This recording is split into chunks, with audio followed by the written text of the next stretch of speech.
समजा ही आहे पृथ्वीचा भूभाग आणि हा पेन जो आहे हा पेन आहे तापमान.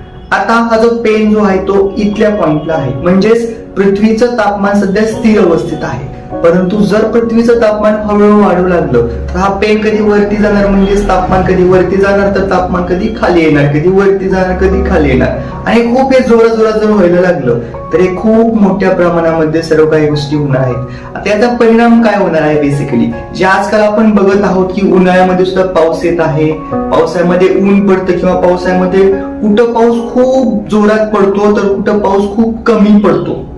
याचे खूप गंभीर परिणाम आपल्यावरती भविष्यामध्ये होणार आहेत. जसं की समुद्राच्या किनारी जी मोठी मोठी शहरं आहेत ती शहरं पूर्णपणे पाण्याखाली जातील. तसेच जो काही जिथं पाऊस वगैरे काही येत नाही त्या ठिकाणी खूप भयानक परिस्थिती होऊ शकते. बिस्लरीच्या एका पाण्याच्या बाटलीसाठी रांगा लागू शकतात.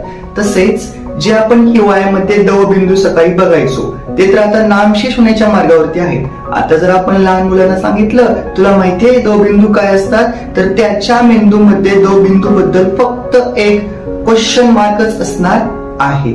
जर आपण आपल्या कृती आता जर सुधारवल्या नाहीत तर भविष्यामध्ये याचे खूप गंभीर असे परिणाम होतील आणि ते आपल्याला सहन करावे लागतील.